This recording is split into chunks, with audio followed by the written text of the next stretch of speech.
Hola, buenas tardes. ¿Cómo están? Tanto tiempo. ¿Cómo los trata esta tarde soleada en Buenos Aires? Espero que bien. Anuncian lluvias de vuelta para mañana. Nos tuvo a maltraer toda la semana la lluvia. Fue un verdadero temporal que causó estragos. Esperemos que se calme el clima en los próximos días. Bueno, no sé cuánto hacía que no les leía. Son semanas medio de furia para mí, por muchas cuestiones. Pero bueno, el otro día hablaba con un amigo nuevo del Facebook sobre libros, sobre psicoanálisis y estas cuestiones. Y no sé cómo surgió que estaba leyendo. Entonces yo le dije que estaba leyendo a Julian Barnes. Me dijo, no lo leí nunca. Le digo, mira, estoy leyendo en este momento Arthur y George, que es una novela voluminosa, ambiciosa, muy maravillosa, como nos acostumbra a sus lectores Julian Barnes, sobre la historia de un hijo de un matrimonio parsi, o sea, descendiente de los persas, en Londres, o en Inglaterra, no creo que en Manchester o por ahí, que se ve involucrado en una serie de crímenes bastante horrendos e inexplicables. No les quiero contar qué resulta de eso. Y este es George. Y Arthur es Arthur Conan Doyle, el padre de Sherlock Holmes, que se pone en contacto con George para ver qué puede hacer al respecto por este hombre tratado con mucha injusticia por el sistema judicial británico. Como les decía, es una novela muy ambiciosa para lectores muy pacientes y maravillosa, o sea, donde la prosa de Barnes despliega todas sus artes y sus bondades, pasando por la ironía, por el humor, por la tragedia. Hay también una historia de amor que se va tejiendo en la vida de Arthur. Aparentemente es un hecho, el tema de los crímenes es algo verdaderamente acaecido, supuestamente, con lo cual el esfuerzo de Barnes es doble, ¿no? Porque también hay mucha investigación detrás. Bueno, entonces cuando este amigo me dijo, no leí nunca Barnes, le dije, uy, lo tenés que leer. Y me dijo, ¿por dónde empiezo? ¿Qué leo primero? Entonces yo le recomendé uno de los libros de Barnes, que es breve, pero muy profundo y muy hermoso. Le dije que Barnes es uno de los autores que leo siempre y que compro sus libros casi a ciegas. Y para demostrarles, no tengo todo, no leí todo Barnes, pero tengo muchos y los he leído. Entonces, en orden, creo que lo primero que leí de Julian Barnes fue El loro de Flaubert, maravillosa novela. Para mí es un gran escritor. Una vez en redes alguien preguntó a qué escritor vivo te gustaría conocer, y yo dije a Julian Barnes, sin dudas. Después leí, hablando del asunto, un maravilloso relato sobre triángulos amorosos, sobre la verdad, la mentira, la ficción amorosa y otras yerbas. Súper recomendable. Divertido, inteligente, como todo lo que escribe Barnes. Después leí, bueno, no me acuerdo en qué orden, estas dos novelas. El ruido del tiempo. Uf, ¿qué decirles de esta novela? Es la historia del del músico ruso Shostakovich en la Rusia de Stalin. Es una novela, ¿cómo decirles? Por momentos angustiante, por momentos que carga al lector de una ansiedad insoportable. Es la espera del músico a que se lo vengan a llevar, ¿no? A que el régimen totalitario imperante en su país lo venga a buscar.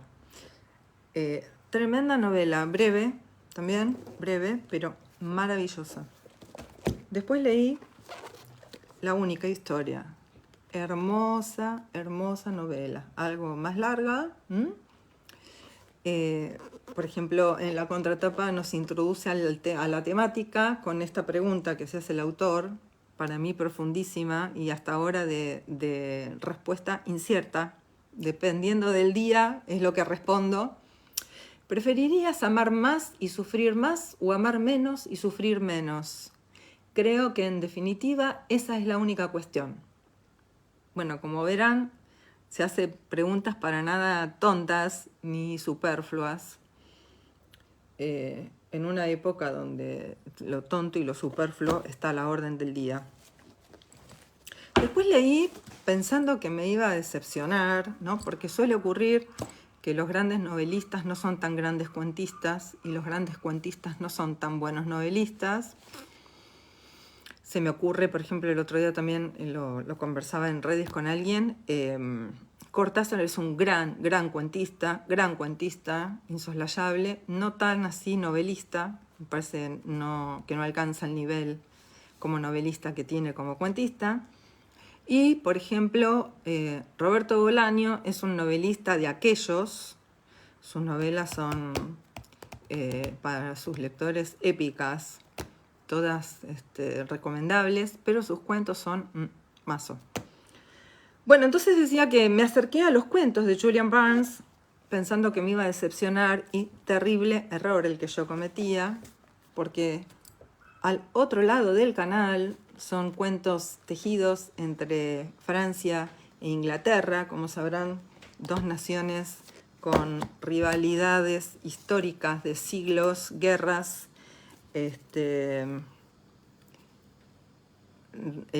matrimonios acordados y matrimonios destruidos que se fueron relacionando, y se llama Al otro lado del canal casualmente porque se refiere al Canal de la Mancha, ¿no? El que divide Francia de Inglaterra, aquel canal o el paso, ¿no? que mereció el chiste que incluyó Freud en su celebrado y no tan leído, lamentablemente, el chiste y su relación con el inconsciente, de lo sublime a lo ridículo hay un paso, ¿no? Sí, el paso de Calais, que es el Canal de la Mancha. Bueno, maravillosos cuentos, totalmente recomendables, deslumbrantes. Fue una confirmación de la gran calidad narrativa que tiene Julian Barnes, que me parece a mí como fuera de lo habitual. Y sobre todo una ductilidad narrativa, ¿no? Que puede escribir cuentos maravillosos y novelas maravillosas. Pero entonces yo le recomendé a este amigo el libro del que les voy a hablar ahora, que les voy a leer unas partecitas, que se llama Niveles de vida. Libro que para mí fue muy importante en determinado momento de mi vida. De hecho, hay una frase que es con la que Barnes empieza el libro, que está incluido en mi libro Efectos de estilo. Si se escuchan unos ruidos son los vecinos. Bueno, niveles de vida es... primero, a ver, formalmente, está dividido en 3 ensayos. Uno dedicado al sueño del ser humano de volar, como ven en la tapa, a través de la historia de los globos aerostáticos. Y la fotografía, ¿no? La primera aproximación a las fotografías aéreas desde un globo. El segundo está dedicado, uno puede decir, bueno, a otra forma, ¿no?, de elevación. Está dedicado a la vida de Sarah Bernhardt. Y el tercero, el más profundo, el más sentido, el más, ¿cómo decirles?, el más humano, quizás, es el que está dedicado a su mujer, que había fallecido. O sea, es un ensayo sobre el dolor, sobre el duelo, sobre el amor y sobre lo humano, ¿no? Que es muy increíble verificar en la clínica a diario que algunos seres humanos se sienten mal por sentirse tristes, ¿no? Así es como tenemos parasitada la cabeza, que algo tan humano como el dolor ante una pérdida hace que alguien se sienta mal por sentirse mal, ¿no? Una cosa de locos, cuando a veces con decir simplemente la tristeza es un sentimiento muy humano, esa persona no termina de atravesar su duelo, no lo supera, pero se siente como con derecho a sentirse triste, ¿no? Bueno, el ensayo sobre la muerte de la mujer, con quien hacía 30 años que vivía, es un poco esto, ¿no? Es un poco reubicar ese misterio que para el ser humano es desde siempre la muerte, ese vacío no solo simbólico, sino también real de la ausencia concreta del ser amado. Y es también, por supuesto, como en casi, no sé si casi todos iba a decir, bueno, como en muchos escritores que escriben sobre el tema del duelo, imagino que escribir ese ensayo fue parte del trabajo del duelo, ¿no?, de Barnes, porque eso es lo que a veces sucede con los escritores. Al escribir sobre una pérdida, sobre una muerte, sobre una ausencia, empieza a hacerse algo con esa pérdida, ¿no? Empieza muy sutil y lentamente a superarse. Bien, entonces les voy a leer partecitas de Niveles de vida, de Julian Barnes, para que vean que no, yo estoy siendo muy cauta con lo que les digo, sin exagerar mucho. Por ejemplo, The Times, el periódico británico, dijo de este libro: un libro de una inusual intimidad y honestidad sobre el amor y la aflicción. Leerlo es un privilegio, haberlo escrito es extraordinario. Por supuesto, no hay un gramo de impudor, ni de obscenidad, ni de exhibicionismo barato en lo que escribe Barnes, ¿sí?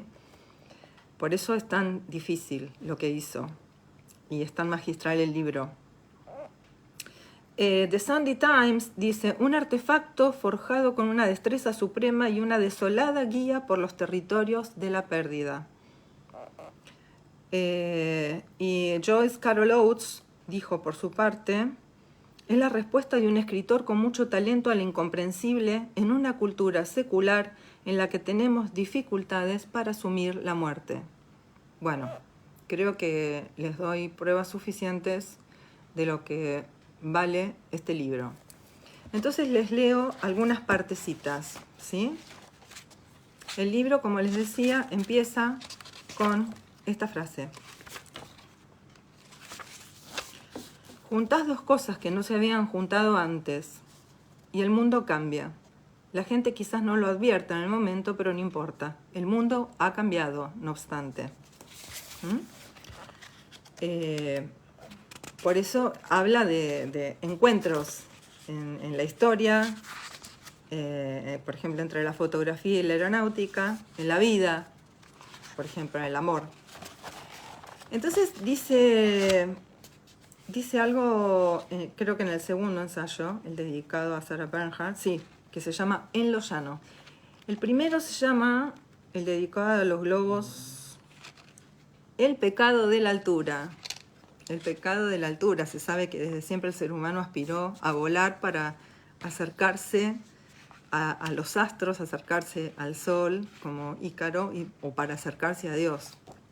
El pecado de la altura es el nombre del primer ensayo, En lo llano es el segundo, y ahí dice algo muy, muy bello. Entonces, ¿por qué aspiramos continuamente al amor? Porque el amor es el punto de encuentro entre la verdad y la magia. La verdad, como en la fotografía, la magia, como en los globos aerostáticos. El último ensayo dedicado a su mujer fallecida se llama La pérdida de profundidad. Ya el título les indica, ¿no? Entonces retoma la frase del comienzo y dice: juntás a dos personas que nunca habían estado juntas. A veces es como aquel primer intento de acoplar un globo de hidrógeno a otro de aire caliente. ¿Prefieres estrellarte y arder o arder y estrellarte? Pero a veces funciona y se crea algo nuevo y el mundo cambia. Después, tarde o temprano, en algún momento, por una razón u otra, una de las dos desaparece. Y lo que desaparece es mayor que la suma de lo que había. Esto es quizás matemáticamente imposible, pero es emocionalmente posible. El que ha atravesado algún duelo profundo, serio, para alguna persona amada, sabe de lo que habla Barnes, ¿no? Creo que lo entiende. Bien, entonces, dice, estuvimos juntos 30 años. Yo tenía 32 cuando nos conocimos, 62 cuando murió. El alma de mi vida, la vida de mi alma. Y aunque ella odiaba la idea de envejecer, a los 20 años pensaba que no pasaría de los 40, yo confié felizmente en la continuidad de nuestra convivencia, en que las cosas se volverían más lentas y sosegadas en la rememoración conjunta. Bueno, le detectan un cáncer, ¿no?, a la mujer, y fue un desenlace bastante rápido. Y bueno, continúa, porque también, digamos, pasa revista no solo a la pérdida, a la ausencia de la persona amada y a sus consecuencias para el que queda, sino también a una reconfiguración general y total de los lazos, ¿no? Entonces dice algo que es como una verdad de perogrullo. El dolor propio no arroja luz sobre el ajeno. Esto que tiene de intransferible un duelo, ¿no? Que aunque muera alguien en el seno de una familia, la pérdida no va a ser simbólicamente la misma para cada uno de los miembros de esa familia, ¿no? Y como se atraviesa el dolor, no va a ser igual. Bueno, esto él lo dice de una manera muy sintética y muy verdadera. El dolor propio no arroja luz sobre el ajeno. Y dice, nuestro duelo se ajusta a nuestro carácter. Esto también parece obvio, pero estamos en un tiempo en el que nada parece o se considera obvio. Murió un amigo dejando mujer y 2 hijos. ¿Cómo reaccionaron? La viuda se dedicó a redecorar la casa. El hijo entró en el despacho de su padre y no salió hasta haber leído cada mensaje, cada documento, cada trazo escrito que había subsistido. La hija confeccionó faroles de papel para que flotaran en el lago donde iban a dispersar las cenizas de su padre. Ahí vemos, ¿no?, lo intransferible del dolor, lo intransferible del proceso del duelo. Dice, sabía ya que solo las viejas palabras servían, ¿no?, para expresar esto. Muerte, congoja, tristeza, pesar, sufrimiento. Nada modernamente evasivo o medicinal.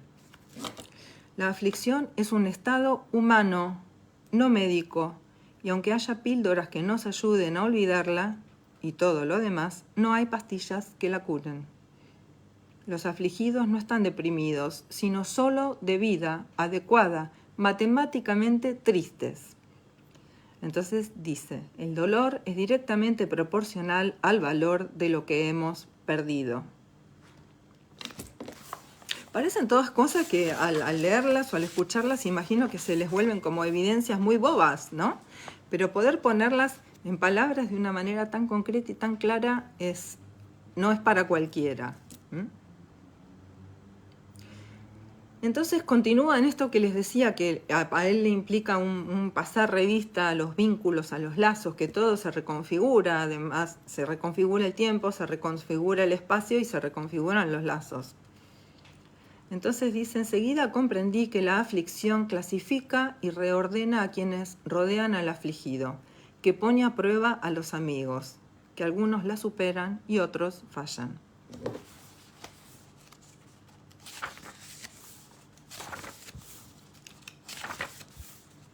A mí me sorprende mucho y me gusta mucho y admiro mucho esa capacidad de sensibilidad que tiene Barnes, ¿no?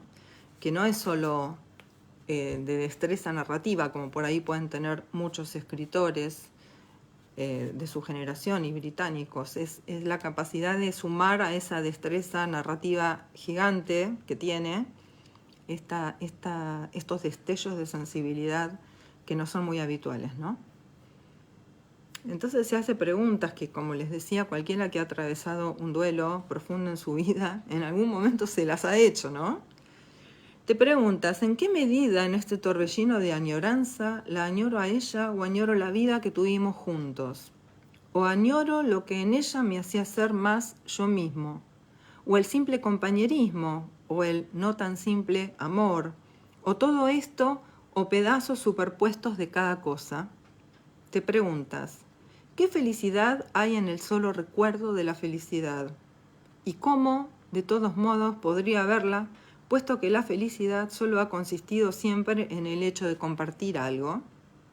La dicha solitaria parece un contrasentido, un artilugio inverosímil que nunca despegará del suelo, haciendo alusión al deseo humano de elevarse, ¿no? El amor, con independencia del resultado, dice, debería ser un llamamiento, a la seriedad y la verdad. Si no es así, si su efecto no es moral, entonces el amor no es más que una forma exagerada de placer. Bueno, hace muchas consideraciones sobre el duelo, que las voy a saltear.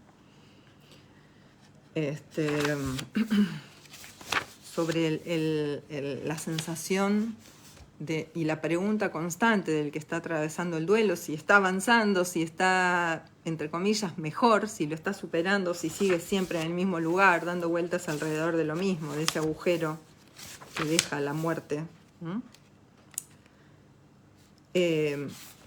Dice algo hermoso, por lo menos para mí, ¿no? Después de 30 años de una vida compartida con alguien, dice, hemos perdido las antiguas metáforas y tenemos que encontrar otras nuevas. Como que también reconfigura la lengua que cada uno habla, ¿no? Un proceso de duelo tan profundo, una pérdida de profundidad como la que sufrió él. Después habla de que se puede, en cierta forma, reencontrar a la persona ausente, al ser amado perdido en sueños, en recuerdos, de lo difícil que es para los que están alrededor estar a la altura, ¿no? del que está sufriendo, que no se sabe si es mejor que hablen o que se callen, o que si el silencio es vivido por el sufriente como injurioso y las palabras como desubicadas. Bueno, todas estas cosas que si has pasado alguna vez por un dolor serio o profundo, seguramente te las has preguntado, ¿no?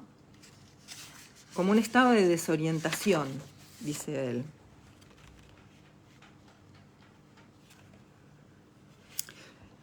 Se pregunta cómo, en cierta forma, cómo no recuperar, pero cómo no perder del todo a esa persona, ¿no? Y dice, es lo que muchas veces no comprenden los que no han cruzado el trópico del duelo. el hecho de que alguien haya muerto puede significar que no está vivo, pero no significa que no exista. Por eso, ¿no? Una de mis hipótesis es que este texto que él escribe a raíz de la desaparición física, muerte de su mujer, es una manera de hacerla existir, ¿no? Y en ese sentido es muy bello. Bueno, después dice algo con una contundencia, una brevedad y una claridad admirables, ¿no? Se refiere a Estados Unidos. Esto que yo les decía que hay muchas personas que sobre el sufrimiento que les trae la vida, sufren por estar sufriendo porque sienten que no tienen derecho a estar tristes, ¿no? Entonces se refiere a Estados Unidos, la gran nación del norte, productora de todos estos conceptos antihumanos. Dice, Estados Unidos, donde el optimismo emocional es un deber constitucional. Anótense esa frase porque es maravillosa, inolvidable. El optimismo emocional es un deber constitucional. Y parecería que el que no es optimista, aunque le haya pasado lo peor, o aunque esté sufriendo, o aunque esté triste, comete un pecado, ¿no? Está digamos, desafiando a la Constitución, ¿no? Que ordena estar siempre bien, ser siempre feliz, siempre optimista, siempre exitoso, siempre dichoso, siempre, bueno, todas estas pavadas que nos venden en los libros de autoayuda y en algunos opinadores de medios de comunicación. Y como para concluir esta lectura, ¿no? Les voy a dejar una frase. A ver, por supuesto esto es literatura de alto vuelo, no es un libro escrito por un coach, no es un libro que dé tips para atravesar momentos dolorosos de la vida, pero es un libro que viene bien, que cuando uno la está pasando mal o está sufriendo, trae un poquito de calor al corazón y un poquito de apaciguamiento. Entonces dice, el dolor demuestra que no has olvidado. El dolor realza el sabor del recuerdo. El dolor es, ¿no? En definitiva, una prueba de amor. Si no tuvo importancia, poco importará. Bueno, hasta aquí lo que quería leerles de Niveles de vida de Julian Barnes. Nunca les había leído a Julian Barnes y sin embargo es un escritor que yo adoro. Arthur y George, estuve por ahí más tiempo del que suelo estar con un libro, no solo por las condiciones de la narración y la construcción elíptica y entretejida del relato, ¿no? Sino porque, bueno, las condiciones personales y de inquietud en la que yo por lo menos vivo en los últimos meses, tampoco me permitía concentrarme mucho tan a menudo, más allá del trabajo y de las obligaciones diarias. Me llevó un poquito más de tiempo, pero es un relato maravilloso, de una pluma para mí virtuosísima, de alguien muy inteligente, se nota en cada frase, que es un escritor muy inteligente, que es un tipo muy erudito, aunque no se lea su erudición como una exhibición obscena, pero es un tipo muy erudito y que siempre vale la pena para mí leerlo, siempre hay que tenerlo cerquita. De hecho, Niveles de vida es un libro que leí varias veces y me pasa con pocos libros eso. Lo leí más de una vez. Así que bueno, por eso quizás lo elegí para hablarles hoy de este autor inglés, Julian Barnes, que yo en algún momento expresé mis ganas de conocerlo. Les recomiendo Niveles de vida. Si no atraviesan un momento de tristeza en particular en sus vidas, léanlo igual porque lo van a disfrutar un montón. Porque además se aprende mucho leyendo a Barnes, porque ya les dije, no solo investiga, sino que es un escritor muy erudito. y se aprende un montón de cosas leyéndolo. Así que bueno, espero que les haya gustado esta lectura, un escritor que nunca les había leído, y bueno, que si no lo leyeron se acerquen a él, y si se acercaron y no leyeron Niveles de Vida, lean Niveles de Vida. Es un libro breve, no debe ser, no debe estar entre los más onerosos, si bien es una editorial que no es barata porque viene de España. A veces se encuentra en las bandejas de usados algún que otro libro de Barnes. De hecho, yo lo compré usado. Una ganga que encontré una tarde cuando fui a una presentación en una librería de Villa Crespo. Así que bueno, mi recomendación para este domingo de sol parece paradójico, pero no lo es, porque es una época donde muchos estamos como atravesando muchas sensaciones de pérdida, sensaciones con las que hay que lidiar a diario, y tal vez por eso se me ocurrió compartir con ustedes hoy Niveles de Vida. Que estén muy bien, que terminen lindo este día soleado y hermoso en Buenos Aires. Parece que mañana llueve de nuevo, pero después pasan 2 o 3 días y vuelve el sol por muchos días más. Así que, bueno, pásenla lindo y acérquense a Julian Barnes, que seguramente lo van a disfrutar muchísimo. Les mando un beso muy grande, espero que estén muy bien y nos veremos la próxima. Hasta pronto, chao.